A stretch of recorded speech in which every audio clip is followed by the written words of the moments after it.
Hana Kim stepped off the transport shuttle and looked around the massive station floating in space. Kepler Station Academy was bigger than any city she had ever seen on Earth.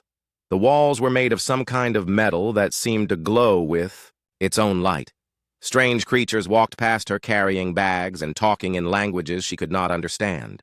Some had 4 arms, others had skin that changed colors, and a few looked like they were made of living crystal.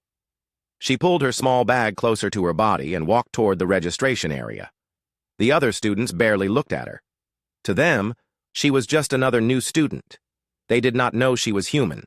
Most of them had never seen a human before. Earth had only joined the galactic community 5 years ago, and humans were still very rare in the galaxy. The registration desk was run by a tall blue creature with 6 eyes. It looked at Hana and made some clicking sounds. A small device on the desk began to speak in English. "Name and planet of origin," the device said in a flat voice. "Hana Kim." "Earth," she replied. All 6 eyes of the creature focused on her at once. The clicking sounds became faster and higher. Other students nearby turned to look. One of them, a creature covered in silver fur, pointed at her and said something that made the others laugh. "Earth," the device repeated. "Human species. Very primitive. Warning noted in your file. You will need extra help with basic technology." Hana felt her face get hot but said nothing. She took her room key and class schedule and walked away. Behind her, she could hear more laughter. Her room was small but clean. The bed was too soft and the lights were too bright, but she was grateful to have a place to herself. She unpacked her few belongings and looked at her class schedule. Advanced Stellar Mapping was her first class the next morning. Professor Vex would be teaching it. The next morning, Hana walked into the mapping classroom. It was full of the strangest equipment she had ever seen. Floating screens showed star charts that moved and changed. Metal arms with scanning devices hung from the ceiling. Tables had surfaces that could create 3-dimensional images in the air above them. The other students were already there. They all seemed to know exactly what to do with the equipment. Hana found an empty seat in the back and sat down quietly. Professor Vex entered the room. He was an Altarian, tall and thin with skin like polished stone.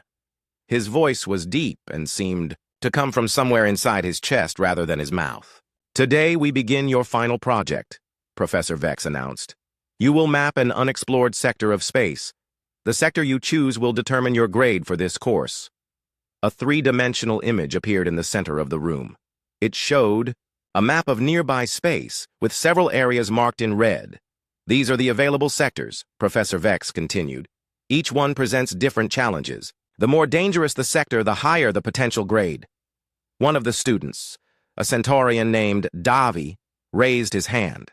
Centaurians looked almost human, except for their pale gray skin and large black eyes. "Professor, what about Nebula, Sector 7? He asked, pointing to an area that was marked in dark red. Professor Vex made a sound that might have been surprise. "Sector 7 is extremely dangerous. The nebula creates electromagnetic storms that can destroy equipment. The gravitational fields are unstable. Many ships have been lost there." "That is exactly why I want to map it," Davy said with confidence. "My quantum scanner can handle anything."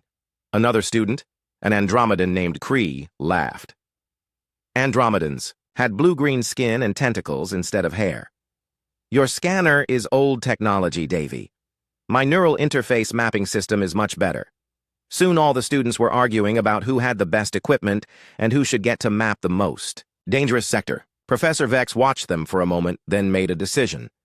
"Very well," he said. "Since so many of you want to map Sector 7, we will make it a competition. Everyone will map the same sector. The most accurate map wins." The students became excited. They began pulling out their equipment and setting it up. Hana watched as they activated scanners that cost more than her family made in 10 years. She saw computers that could think faster than 100 human brains working together. She watched. Students connect directly to their machines through wires that plugged into their heads. Professor Vex noticed that Hana had not moved. "Student Kim," he said, "where is your equipment?" Hana reached into her bag and pulled out a pencil and a piece of paper. The classroom became completely silent. Then someone started to laugh. Soon the whole class was laughing except for Professor. Vex and Hana. She thinks she can map space with a pencil, Davy said between laughs. How primitive can you get? Maybe she will draw little pictures of the stars, Cree added, making the tentacles on her head wiggle with amusement.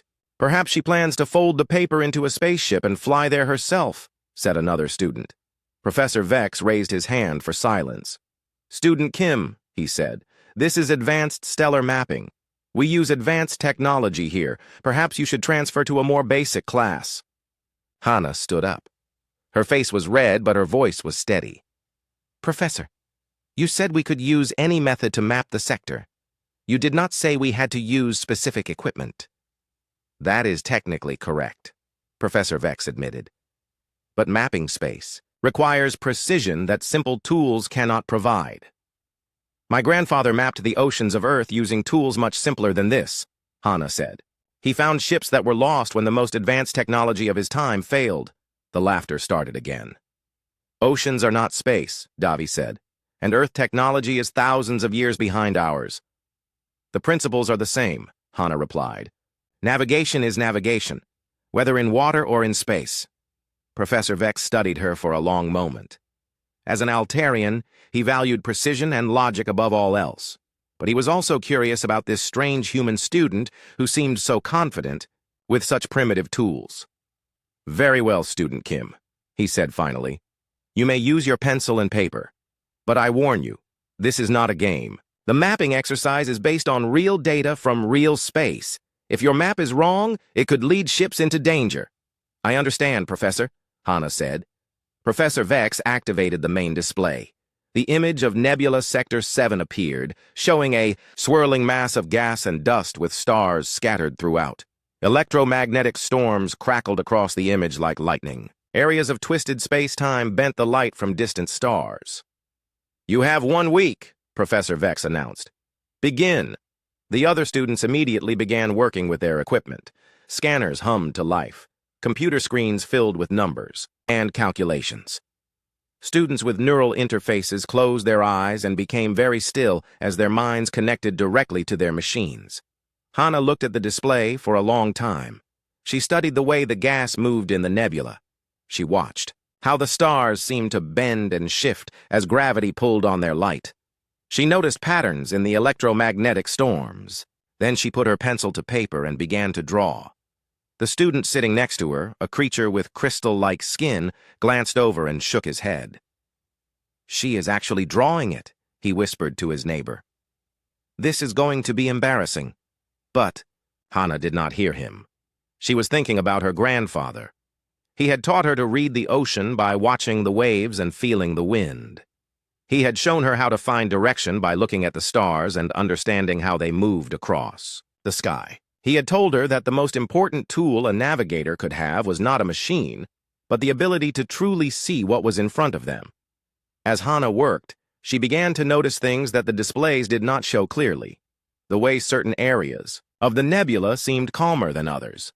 How some stars appeared brighter or dimmer depending on what was between them and the observer. She drew these details carefully, using techniques her grandfather had taught her for mapping coastlines and ocean currents. Around her, the other students worked with growing confidence. Their machines were giving them detailed readings. Their computers were calculating precise coordinates. Their neural interfaces were processing vast amounts of data in seconds. None of them paid attention to the quiet human girl in the back of the classroom who was drawing what they considered to be the most primitive map in galactic history. 3 days into the mapping project, Hana was still drawing when another human walked into the classroom. His name was Tai, and he was the only other human student at the academy.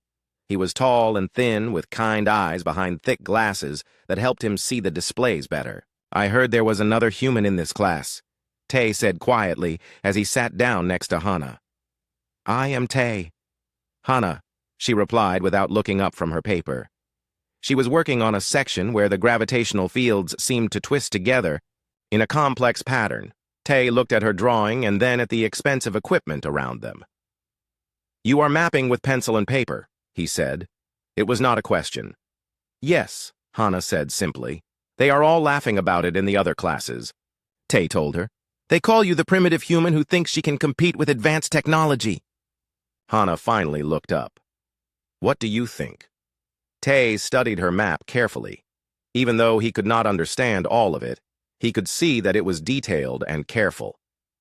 "I think they might be surprised," he said. That afternoon, Captain Nola entered the classroom. She was the station commander, a tough woman from the military planet Rigel. Her uniform was covered with medals, and her voice could be heard across the entire station when she was angry. "Today she looked serious. Professor Vex," she said, "I need to speak with you and your students." Professor Vex stopped what he was doing. When Captain Nola wanted to speak, everyone listened. 2 days ago, a research vessel called the Star Explorer went missing in Nebula Sector 7, Captain Nola announced. "They were studying the electromagnetic storms when they lost contact. We believe they are still alive, but their position is unknown." The classroom became very quiet. Everyone knew that being lost in a nebula was extremely dangerous. Ships could drift for years without being found. "We need an accurate map of that sector to plan a rescue mission," Captain Nola continued. "Professor Vex tells me that your students are working on mapping that exact area." "That is correct, Captain," Professor Vex said. "But these are student projects. I do not think they would be accurate enough for a real rescue mission." Captain Nola looked around the room at all the expensive equipment. "With technology like this, I would expect very accurate results. How long until the maps are complete?" 4 more days, Professor Vex replied. "Too long," Captain Nola said. "The Star Explorer only has life support for 1 more week. We need those maps in 3 days maximum." She turned to address the students directly. "This is no longer just a class project. The map that proves most accurate will be used to guide real rescue ships with real crews. Lives depend on your work now." The pressure in the room seemed to increase. Students who had been working casually now looked worried. The responsibility was much greater than they had expected. Davy raised his hand. "Captain, my quantum scanner can provide exact coordinates within 1 meter of accuracy. The rescue ships will have no trouble following my map. My neural interface system processes data 10 times faster than any scanner," Cree added. "My map will be complete and perfect." Other students began making similar claims about their equipment and abilities. Captain Nola listened to them all, with a serious expression. "And you," she said, pointing at Hana. "What can your pencil and paper accomplish that these advanced machines cannot?" All eyes turned to Hana. She felt the weight of their stare, but kept her voice calm. "I cannot promise the same precision as their machines, Captain. But I can promise that my map will show safe paths through the nebula that scanners might miss." "Safe paths," Captain Nola repeated. "Explain." Hana stood up and walked to the main display. She pointed to an area where the electromagnetic storms seemed to be moving in circles. "The storms follow patterns, like weather on a planet. If you understand the pattern, you can predict where the calm areas will be." "Our computers can calculate storm patterns," Davy interrupted. "Much better than human guessing." "Can your computers see this?" Hana asked, pointing to a very faint line in the display where the stars seemed slightly dimmer. Everyone looked, but most could not see what she was pointing at. Professor Vex enhanced the image and made the contrast stronger. Now they could see it clearly. A thin stream of darker material flowing through the nebula. "That is a dust current," Hana explained. "It flows like a river through space. My grandfather taught me that currents always follow the path of least resistance. Ships caught in a storm might be carried along these currents to calmer areas." Captain Nola studied the image carefully. "Your grandfather was a navigator. He mapped the oceans of Earth before satellites existed," Hana said. "He taught me that the most important thing is not having the best instruments, but knowing how to read what nature is telling you." "Oceans and space are completely different," Cree said with frustration. "This human thinks old Earth methods can work in advanced galactic navigation." "Maybe they can," Captain Nola said slowly. "I have seen military missions fail because they relied too much on technology and not enough on experience." She turned back to address the whole class. "You now have 3 days instead of 4. The student who creates the most accurate and useful map will not only receive the highest grade, but will also help save the lives of the Star Explorer crew." After Captain Nola left, the classroom became much more serious. Students worked longer hours and checked their equipment more carefully. The competition was no longer about grades. It was about life and death. Tay stayed to help Hana with her work. He could not contribute much to the actual mapping, but he helped gather additional observational data using the basic telescopes that the Academy provided for beginning students. "Why are you helping me?" Hana asked during one of their late-night work sessions. "Because I think you might be right," Tay said. "When I first came here, I felt stupid compared to all their technology, but humans got to space using our brains and our ability to solve problems. Maybe those skills are worth something." Meanwhile, the other students worked with increasing confidence. Their machines were producing detailed scans of every part of the nebula. Their computers were calculating precise measurements of distance, gravity, and electromagnetic fields. Their neural interfaces were processing millions of data points every hour. Davy's quantum scanner was working perfectly. It could detect objects as small as asteroids from incredible distances. The data it collected was accurate to within a few meters. Kree's neural interface allowed her to process information faster than any individual brain could work alone. She could see patterns in the data that would take others hours to notice. But as they worked, none of them paid attention to some small problems that were beginning to appear. Davy's scanner occasionally gave readings that did not match previous scans of the same area. Kree's interface sometimes made her head hurt after long sessions. Other students noticed that their equipment worked differently near certain parts of the nebula simulation.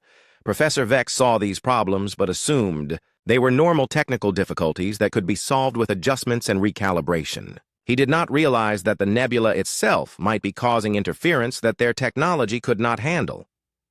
Hana continued working with her pencil and paper. She studied the patterns of movement in the gas and dust. She traced the flow of gravitational currents. She marked areas where the electromagnetic storms seemed weaker or stronger. Her map grew more detailed every day, but it did not look like any star chart the galaxy had ever seen. Instead of precise coordinates and mathematical measurements, her map showed flowing lines that indicated current directions. It had shaded areas that represented safe zones and dangerous regions. It included notes written in her own words about wind patterns and gravitational eddies. To most observers, it looked primitive and unscientific, but to Hana, it was a living representation of how the nebula actually worked, not just where things were located, but how they moved and changed over time. On the second night, Ty brought her some food from the cafeteria. "The other students are saying your map looks like artwork instead of science," he told her. "My grandfather always said that good navigation was part science and part art," Hana replied. "Science tells you what is there. Art tells you how it all works together." "Do you really think your map will be better than theirs?" Ty asked Hana, looked at her drawing, and then at the complex machines around them. "I do not know if it will be better," she said honestly. "But I know it will be different. And sometimes different is exactly what you need." On the final day of the mapping project, everything started to go wrong. Hana was putting the finishing touches on her hand-drawn map when she heard a loud bang from across the classroom. Smoke was rising from Davi's workstation, where his quantum scanner had been running continuously for 2 days. "No, no, no," Davy said desperately as he tried to restart his equipment. The scanner's display was dark and several of its metal components were twisted and melted. The feedback from the nebula simulation overloaded the circuits. Professor Vex hurried over to examine the damage. "The electromagnetic interference was stronger than expected," he said. "Your scanner was not designed to handle this level of radiation, even in simulation." "But I need that data," Davy protested. "My map is only 70% complete without it." Across the room, Kree was having her own problems. She had been connected to her neural interface for 6 hours straight, trying to process the final data from the most dangerous parts of the nebula. Now she was sitting on the floor with her hands pressed against her head. "The feedback is too intense," she said through gritted teeth. "Every time I try to analyze the storm data, it feels like lightning in my brain." Tay helped her disconnect from the interface system. "Maybe you should take a break," he suggested. "There is no time for breaks," Kree replied angrily. "The deadline is tonight, and my map has huge gaps in the most important areas." Other students were experiencing similar problems. Equipment that had worked perfectly on normal star charts was failing when faced with the complex simulation of Nebula Sector 7. The electromagnetic storms in the simulation were interfering with sensitive instruments. The gravitational anomalies were causing computer calculations to become unstable. One student's holographic projector kept creating false images that looked real but showed stars in the wrong positions. Another student's gravitational sensor was giving readings that changed every few minutes, making it impossible to create consistent measurements. Professor Vex moved from station to station, trying to help students troubleshoot their equipment. But he was beginning to realize that the problem was not with individual machines. It was with the nebula itself. The simulation was based on real data from Sector 7, and that data included interference patterns that advanced technology could not easily handle. "Professor," called out a student whose scanning array had just shut down completely, "my equipment cannot penetrate the dense gas clouds in Sectors 4 through 7. The readings keep coming back empty." "Mine too," said another student. "The gravitational lensing is bending my scanner beams so badly that I cannot tell where anything actually is." As the problems mounted, students began to panic. They had spent days collecting data and creating maps, but now large portions of their work were proving to be unreliable or incomplete. Some tried to use backup equipment, but the backup systems had the same problems as the primary ones. Davi attempted to borrow scanner components from other students, but their equipment was either broken or experiencing the same interference problems as his own. "This is impossible," he said in frustration. "How can we map something that destroys the instruments we need to map it with?" Meanwhile, Hana continued working quietly at her table. She had no equipment to break down and no computer systems to malfunction. Her only tools were her eyes, her brain, and her pencil. While the other students struggled with technological failures, she was able to keep working steadily. Tay sat next to her and watched the chaos in the rest of the classroom. "Your grandfather never had to deal with electromagnetic interference, did he?" he asked. "Actually, he did," Hana replied as she added some final details to a section of her map. "He used to tell stories about magnetic storms that would make compass needles spin wildly and radio equipment stop working. He learned to navigate using the stars and the ocean currents when his instruments failed." "What did he do when there were too many clouds to see the stars?" Tay wondered. "He read the water," Hana said. "The way waves moved, the color of the sea, the direction of the wind.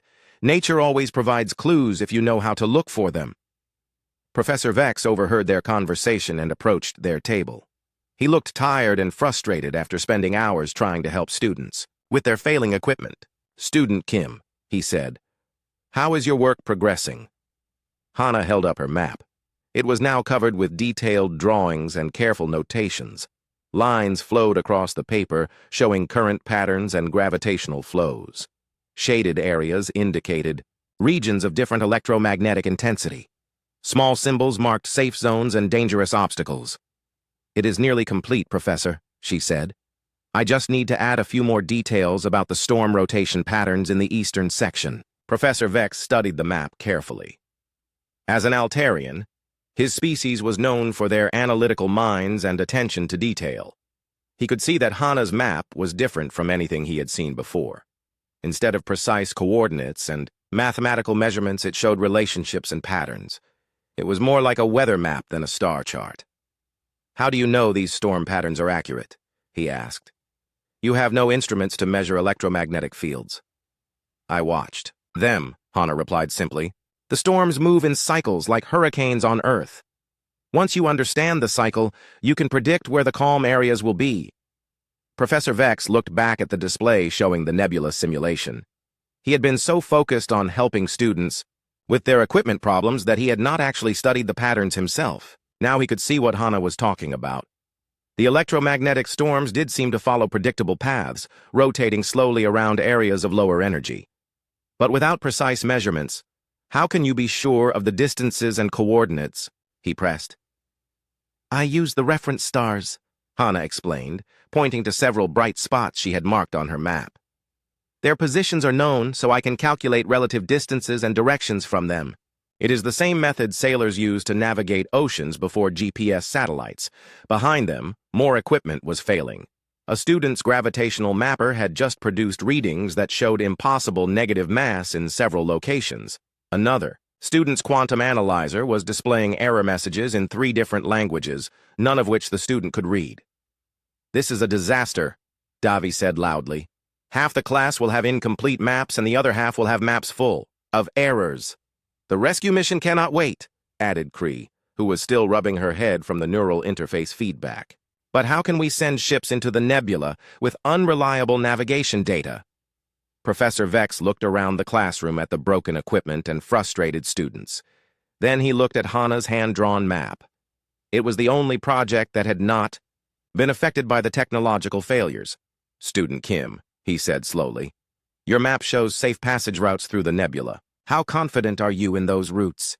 Hana considered the question carefully. "I am confident in the principles I use to find them, Professor. Currents flow around obstacles, not through them. Electromagnetic storms follow predictable patterns. Gravitational fields create channels where space is calmer. But you have never actually navigated in space before," Professor Vex pointed out. "No," Hana admitted. "But my grandfather navigated through storms at sea that were just as dangerous. He taught me that the fundamental laws of physics work the same everywhere, whether in water or in space." Professor Vex was quiet for a long moment. His logical Altarian mind was struggling with an uncomfortable possibility. Could this human student, using primitive tools and ancient principles, have created a more reliable map than students using the most advanced technology in the galaxy? "Professor," called out another student, "my backup scanner just failed too. I think the simulation is somehow damaging the equipment." "The electromagnetic interference is too strong," Professor Vex announced to the class. "It appears that Nebula, Sector 7 creates conditions that our standard mapping technology cannot handle reliably." "So what do we do?" Davi asked desperately. "Submit incomplete maps and hope for the best." Professor Vex looked at Hana again. She was calmly adding a few final touches to her drawing, completely unaffected by the technological chaos around her. "We submit what we have," he said finally, "and we let Captain Nola decide which maps are most suitable for the rescue mission." As the deadline approached, students began preparing their final submissions. Most of the maps were incomplete or contained large areas marked as unknown or unreliable data. Several students had been forced to combine partial data from multiple sources, creating maps that were more guesswork than science. Hana carefully rolled up her hand-drawn map and placed it in a protective tube. Unlike the digital submissions of her classmates, her map existed as a single physical object that could not be copied or transmitted electronically. "Are you nervous?" Tay asked, as they waited for Captain Nola to arrive for the final presentations. "A little," Hana admitted, "but I am also curious to see how my grandfather's methods work in space navigation." "What if you are wrong?" Tay wondered. "What if your map leads the rescue ships into danger?" Hana was quiet for a moment. "Then I will learn from my mistakes and do better next time. That is what my grandfather always told me. Navigation is not about being perfect." Captain Nola surveyed the damaged equipment and worried faces in the classroom. The smell of burned circuits filled the air, and several workstations showed clear signs of electrical failures. Professor Vex approached her with a grim expression. "Captain, I must report that most of the mapping projects have encountered significant technical difficulties," he said formally. "The electromagnetic interference from Nebula Sector 7 has proven more challenging than anticipated." "Show me what you have," Captain Nola replied curtly. Time was running out for the Star Explorer crew, and she needed usable navigation data immediately. One by one, the students presented their maps. Davy went first, explaining how his quantum scanner had malfunctioned and left large blank areas in his chart. "I can guarantee accuracy for about 60% of the sector," he said apologetically. "The rest would require equipment I no longer have access to." Kree's neural interface map had similar problems. The feedback from the electromagnetic storms had corrupted much of her data, leaving her with partial information that she could not verify. "The gravitational readings are inconsistent," she admitted. "I cannot recommend using this map for actual navigation." Other students reported similar failures.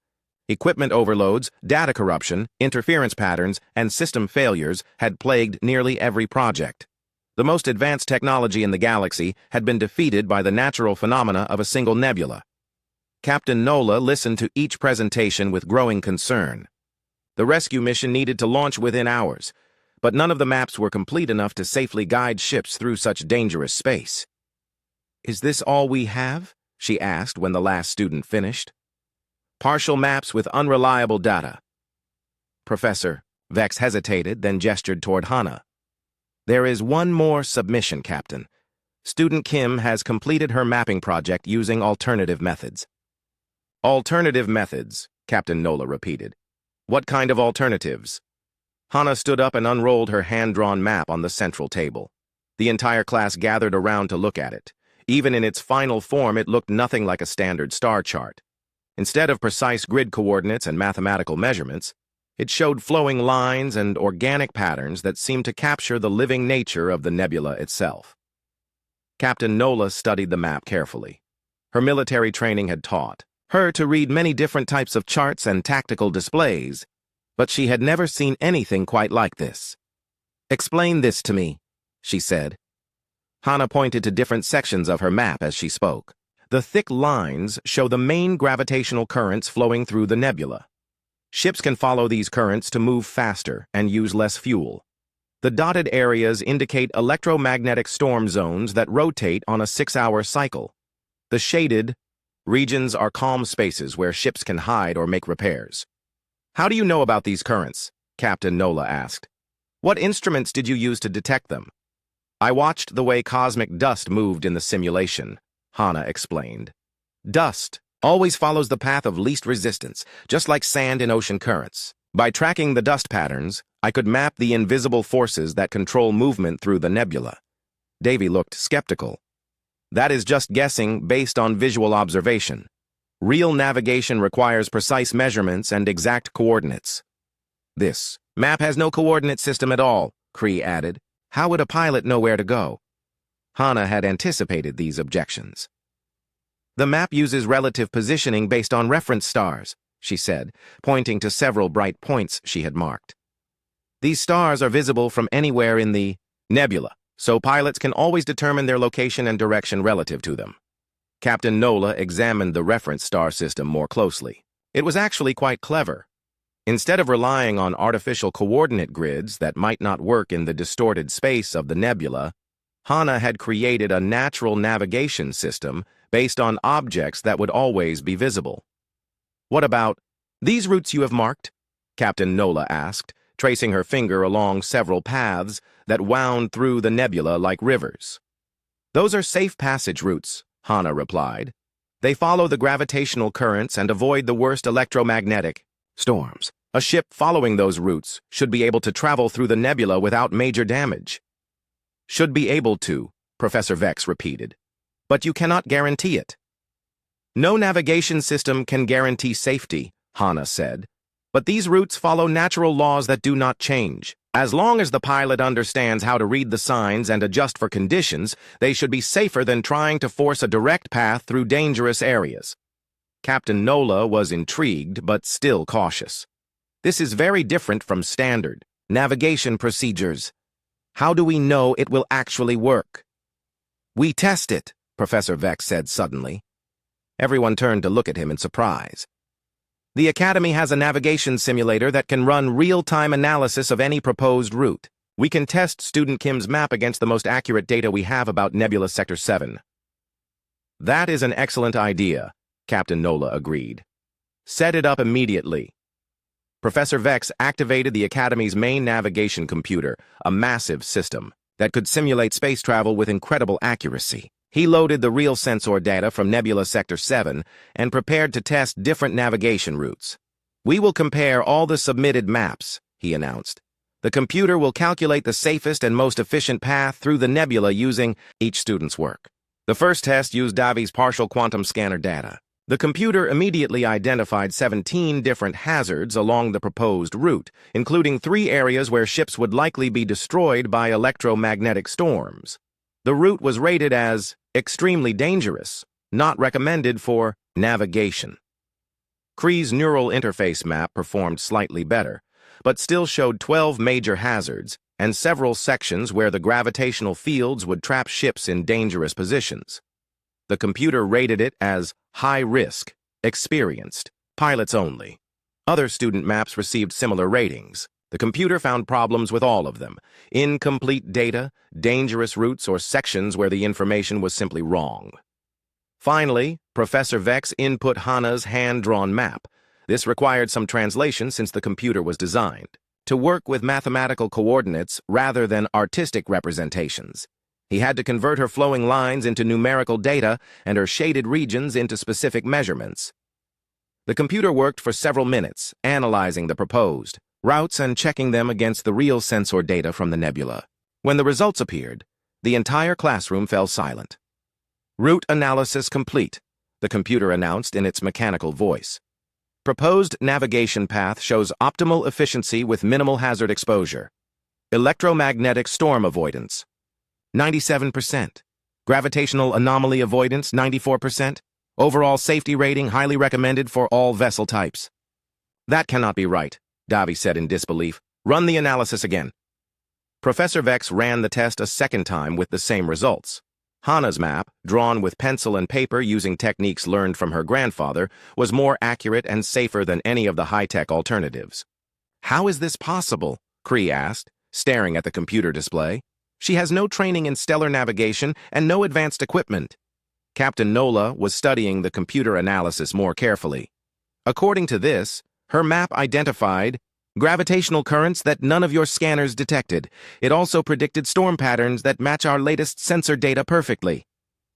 "The computer must be malfunctioning," Davi insisted. "There is no way primitive methods can outperform quantum scanning technology." "The computer is functioning normally," Professor Vex replied after running a full diagnostic. "The analysis is accurate." Captain Nola made her decision. "We use student Kim's map for the rescue mission. Prepare the route data for immediate transmission to the rescue fleet." "Captain, you cannot be serious," Davy protested.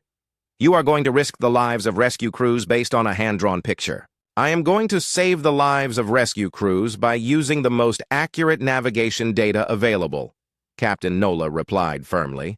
"The computer analysis clearly shows that this map provides the safest route through the nebula." As the route data was prepared for transmission, Hana felt a mixture of pride and nervousness. Her grandfather's teachings had proven themselves in the most challenging test she could imagine, but now real lives depended on her work. "Student Kim," Captain Nola said as she prepared to leave, "you will monitor the rescue mission from the Station Command Center.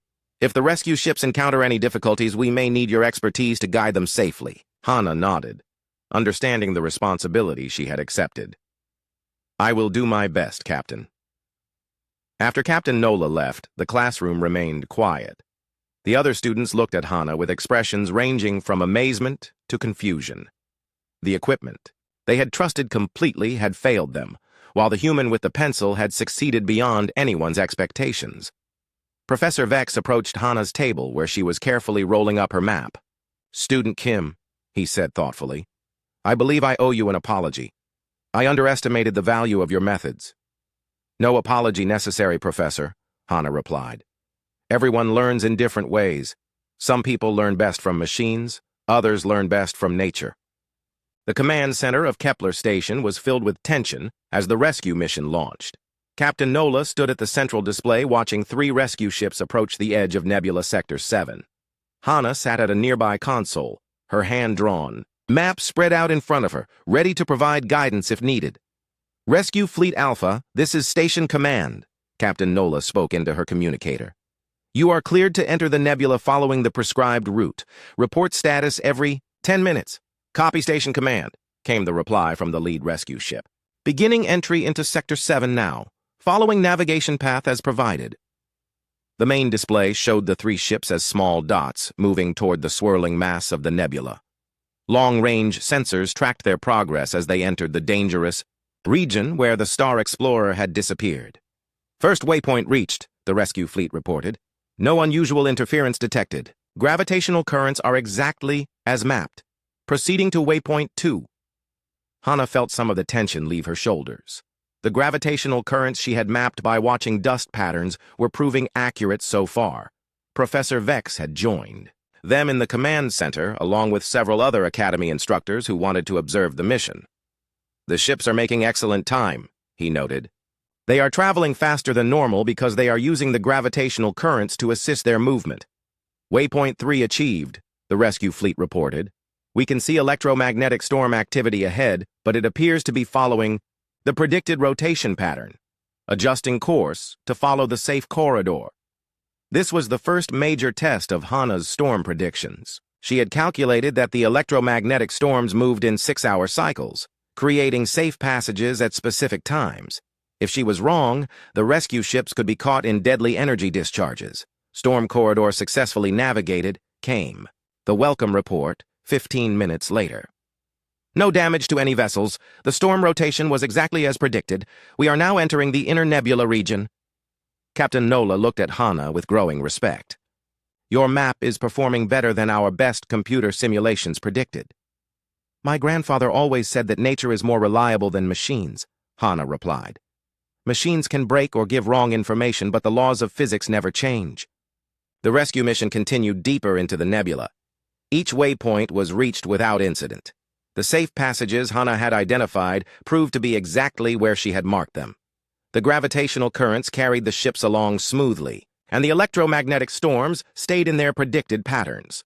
Station Command, this is Rescue Fleet Alpha, came an excited transmission. We have located the Star Explorer. They are alive, and their ship appears to be intact. Beginning rescue operations now. Cheers erupted in the command center. The missing research vessel had been found safely, exactly where Hana's map had suggested. It might be in a calm zone protected from the worst effects of the nebula. The Star Explorer was trapped by a gravitational eddy, the rescue fleet reported. Their engines could not break free, but they were in no immediate danger. We are attaching tow cables now. Professor Vex studied Hana's map more carefully. You marked this area as a potential ship trap, he observed. How did you know? Eddies work the same way in space as they do in water, Hana explained. They catch things and hold them in a slowly rotating current. Ships with damaged engines might get caught, but they would be relatively safe until help arrived. The rescue operation proceeded smoothly. The 3 rescue ships successfully attached tow cables to the Star Explorer and began the journey back through the nebula. Following Hana's mapped route in reverse, they avoided all the major hazards and reached the edge of the sector without incident. Mission accomplished, Captain Nola announced as the rescued ship arrived safely at Kepler Station. All crew members of the Star Explorer are healthy and unharmed. Word of the successful rescue spread quickly throughout the galaxy.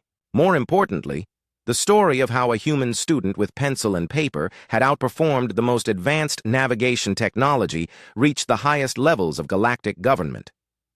3 weeks later, Admiral Chen arrived at Kepler Station.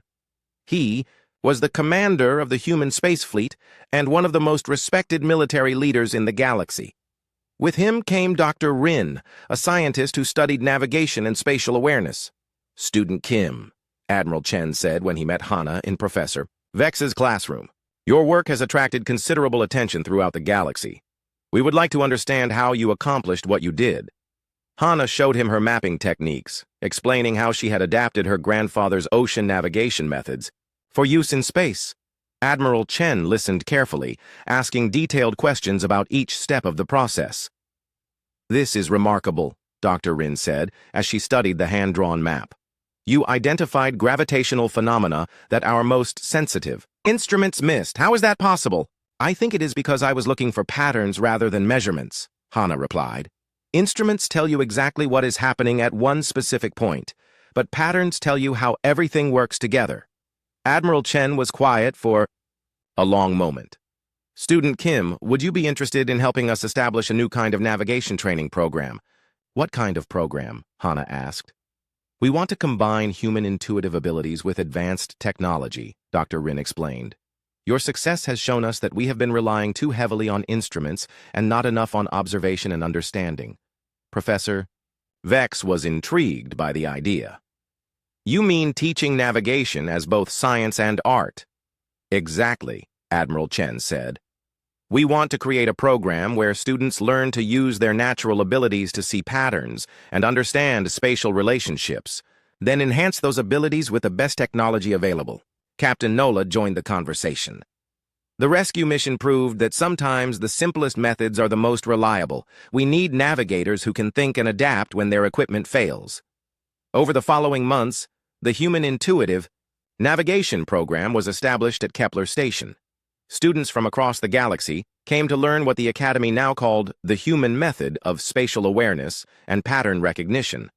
Hana became the first instructor in the program. She taught students how to observe natural phenomena and understand the underlying forces that controlled movement through space. Her classes combined traditional navigation techniques with modern technology, showing students how to use both their minds and their machines effectively. Tay became her first assistant instructor. He helped develop exercises that taught students to see patterns in gravitational fields and electromagnetic phenomena. Together, they created a curriculum that honored both ancient wisdom and modern science. The program attracted students from many different species. Altarians found that combining their analytical minds with human-style pattern recognition made them better navigators. Centaurians discovered that intuitive understanding could guide their technology more effectively.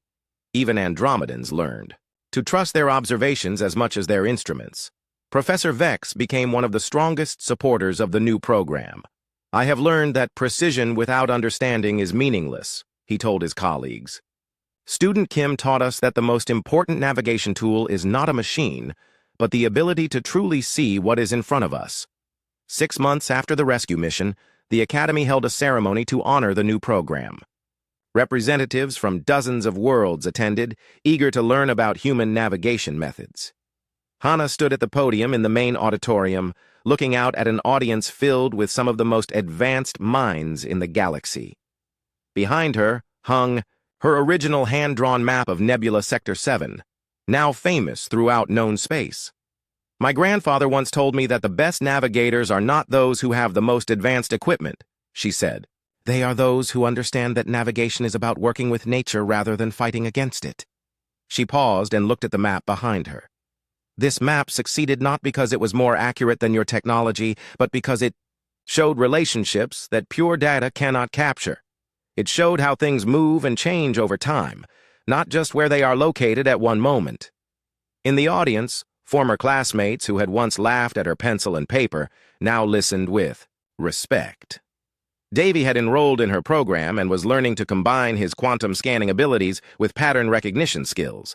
Cree was developing new neural interface techniques that incorporated intuitive understanding along with data processing. "The galaxy has taught humanity many things about technology and science," Hana continued. "Now perhaps humanity can teach the galaxy something about observation and understanding. The universe is not just a collection of measurements and coordinates. It is a living system of forces and patterns that we can learn to read if we take the time to truly see." After the ceremony, Admiral Chen approached Hana with a proposal. "The human space fleet would like to establish similar programs on other worlds," he said. "Would you be willing to travel to different systems and help set up training centers?" Hana considered the offer carefully. "I would be honored to share what I have learned," she said. "But I think the most important thing is not to teach specific techniques,